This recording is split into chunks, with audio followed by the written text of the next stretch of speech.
Okay, we're in the NCAA Women's Gymnastics Regionals here. We have the second round. There's only one width between the two here. There's only one between, two going on one little bit at a time, where there's two actually going on. That's the first round and the second round. Otherwise, they have it spaced out throughout the whole entire day. They do the 2 sessions at each regional because they have 8 teams in one site. Because top 4, top 2 from each will go to the second, will go to the regional final, the third round. Then you go to the semis and the finals. So you have different sites. So you'll have 32 to start. Then you go to between today and tomorrow. And then you go down to in the second round. Then you have actually 40 teams competing for the right to be the NCAA Gymnastics or 36 actually. 36 because you have 4 first round matches. 4 first rounds. And then you have 8 then the winner of that, which is the 2 low, they actually do it based off scoring. But the people who make it, who qualify, how the qualifying system works, it's based on scoring. Scores, for what you got, your highest score, your like average score, which is actually what it should, it's like fair, that's not like even like one team bias or not, you know what I mean? Not like football or basketball or something. It's kind of like, you know what I mean? So we have the women's gymnastics. Second round here. It is UCLA, Minnesota, Southern Utah, and Boise State. 5 seed UCLA is competing. They are the 5 seed. The 12 seed is Minnesota. They're in second in so far. The third place team is Southern Utah. And then fourth is Boise State. And we have Alabama regional, Clemson and Rutgers. The winner of this duel match will move on to the second round, where they need to then the top 2 tomorrow will face off for the right to go to the regional final on Sunday. They will top 2 from each group will face off in the regional final on Sunday. And they have it spaced out throughout the day. I'm surprised though some of these weren't on ESPN U or ESPN News, or ESPN 2 or something like that. Like, I'm kind of surprised they're not having some. Like, I know ESPN 2's having the NCAA or the boys high school basketball, but come on, like, you couldn't even be on ESPN U. You know what I mean? They could have had some on ESPN U even until the boys high school basketball went to ESPN U, and then they could have had it on like ESPN U 2. Maybe even did what they did with then, or ESPN U even do what they did with the NCAA men's hockey championships. Have like a feet, you know what I mean? Have like you could have had the 2 first rounds on ESPN U yesterday, depending on what time they were, and then just had the ESPN with other stuff. But then have the second rounds on ESPN U today. They could have, and then you know what I'm saying. And then maybe ESPN News. They could have. You know what I'm saying? I don't know. Eventually, sometime in the future, they'll be like that. Eventually, it'll be like that. To where they have it on ESPN U, like the men's one, at least. Eventually, I'm assuming. Eventually, but right now, no. And with them losing some, like, NBA coverage to, like, NBC, or in like, Amazon, some, you know what I mean? So I mean, they might, get losing like MLB coverage. You know what I mean? So, up, their deal. So we'll see. I mean, I don't know. We'll see. I mean, I would assume they would be. I would assume so because now it's on ESPN. ABC is the final, and ESPN2 is the semis. So I'm assuming they're going to eventually have it on ESPN. You know what I mean? Or eventually have it on like ESPN2, ESPNU, some sort of like network. I mean, I would assume probably eventually on ESPNU at least, and then have maybe, you know what I'm saying? I would assume they probably have a featured game on like ESPNU, feature ones, and then just have like, they could because they have the, with all they have on, they have like the high school and the boys tournament, Chicago High School Nationals, the boys tournament. The first 2 games on ESPN2, and then the first 2, and then the second 2 in the second session, first, third, and fourth on ESPNU, and then they have the one G League conference semifinal, which is single elimination on ESPN News. So one, and then they have one on ESPN and then USO. They could have had one on ESPN all day, and then one maybe ESPNU. You know what I'm saying? Or even if they want to have the boys' high school to one, they could have just the break between one. They could have just had one be on ESPN News. Had 3 on. You know what I mean? I don't know. I wish they would put more sports in ESPN News. You know what I mean? They used to, actually. Had ESPN News for a lot more sports. I wish they would. Especially when, like, you know what I mean? Not just a bunch of reruns and some stuff that, they show on there for, like, contracting obligations. That's kind of a shame, But, well. And now let's go to some live commentary. Let's go to the first round. And when this first round one is over between the duel between Clemson and Rutgers in Tuscaloosa, Alabama, and then it'll be over because there's only one on for the rest of the day in gymnastics. There is, so there won't be 2 on, so.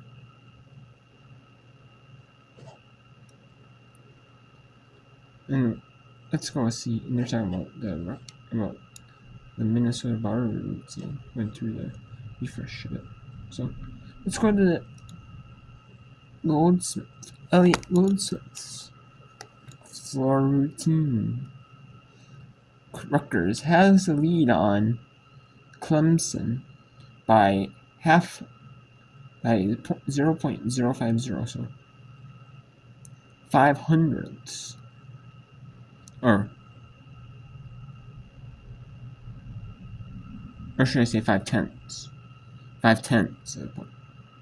Not 500ths, 5/10ths of a point. And then you see right here, UCLA number 5 seed leads Minnesota by 0.425. And then Southern Utah is down 0.35 to Minnesota, and Boise State's down 1.05 to Minnesota. So Southern Utah needs to step up. Needs to hope either Minnesota follows and they stay consistent, or they need to gain something. So we'll see how that goes.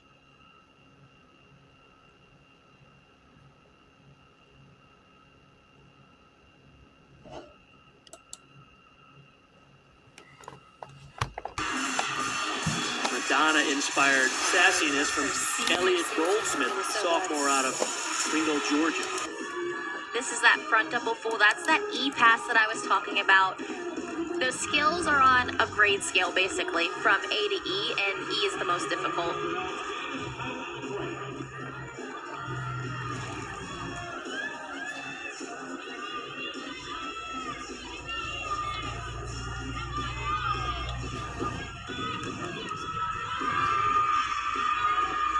Kylan McWright, the final beam competitor now for Clemson. Quinn Cool, a 9.675 before her. Wobbles costing her a bit. Kylan made a clutch routine at the ACC championships a couple of weeks ago in this very situation.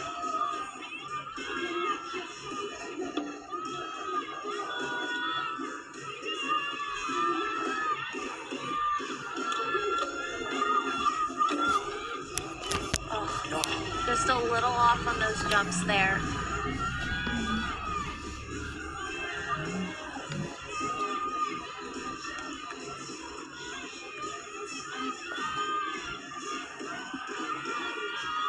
She does have that wrap there, so it may be nursing an injury. So that could definitely be contributing to being a little bit off up there.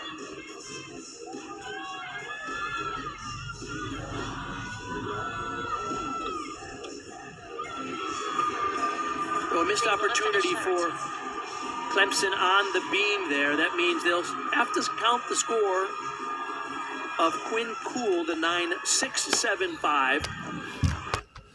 So Clemson is not looking too great there. And they're not going to advance to the second round. Most likely, I don't know though. I mean, they still got another chance, but being down some points really hurts them, you know what I mean? I mean, going into the second one, especially when they have to count in 9, 6, 7, 5. That's like, and then they can make up. Rutgers can have a bigger lead here going into fourth rotation, where Rutgers is going to be on vault. And then Clemson is going to the floor. So it'll be a quick paced third or fourth rotation. Boise State here. We're over on the left. We have Minnesota, Ava Stewart from Romanville, Ontario, and a freshman on beam, and Alyssa Fernandez, sophomore from Litchfield Park, Arizona, on floor. They have the vault and the bars go at the same time. And then the beam and the floor is on the same time. And on the left you see the vault and beam, and the right you see bars and floor, and they do it to where you see every one in full, every rotation in full, and everyone live as it happens.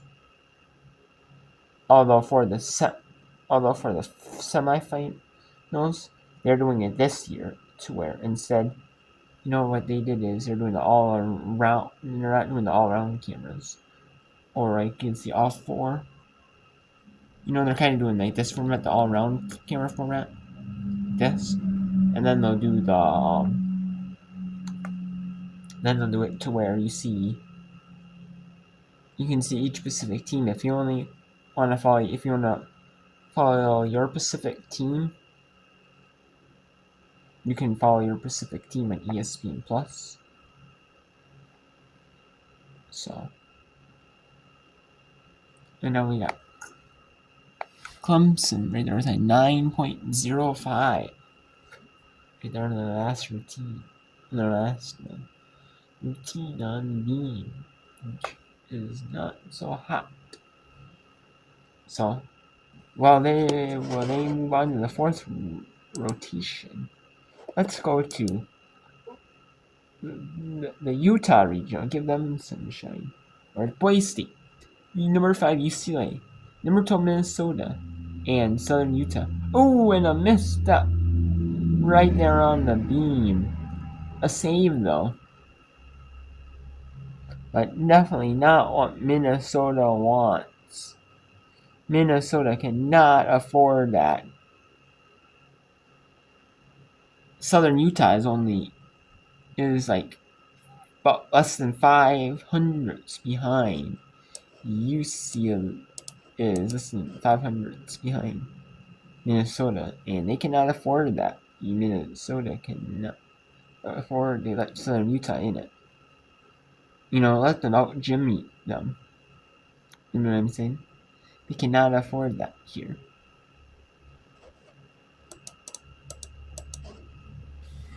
That beam team just came after the series.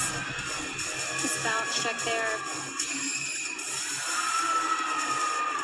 And Brindley starting off. Combination pass.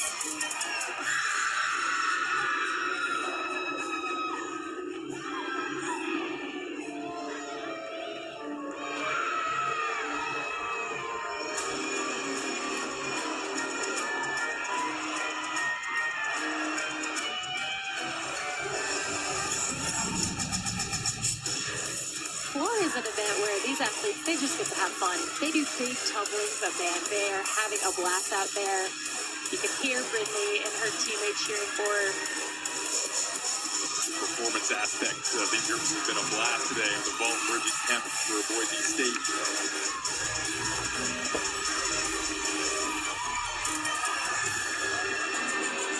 Final pass for Brindley, double tuck.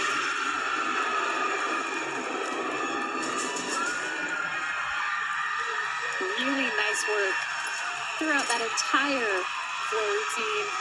Coming after a pair of 9.8s. So see if they can break into that 9.825, 9.85.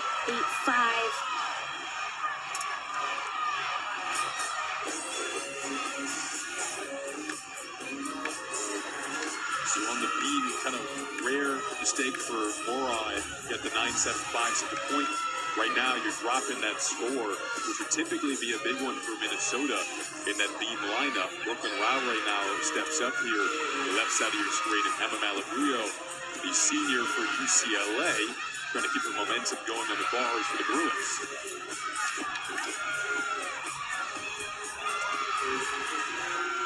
Emma is almost technically, if not technically perfect in that bar routine. That was beautiful.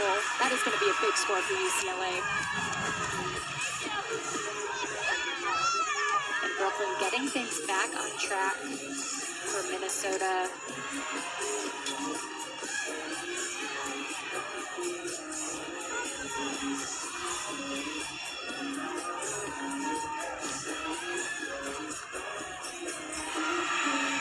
Nice fight on that landing. You mentioned Sarah, just an uncharacteristic balance check with that 9.75 they are going to want to drop. I think Brooklyn is the right athlete that can get them back on track. That was a great beam routine.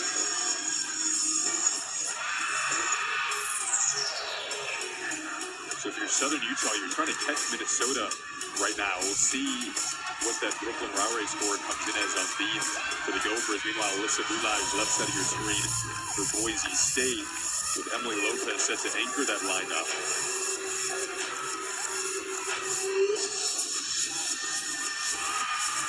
Very nice half on, half off pike from Alyssa.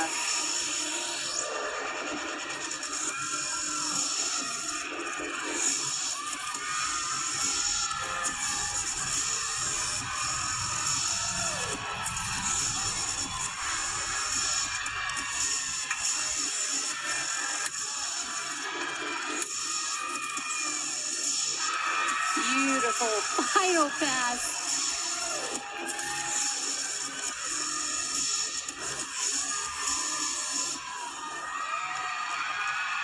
You see head coach Scotty Bowman in the background. He is so proud and so excited for this Southern Utah team. They are not giving up.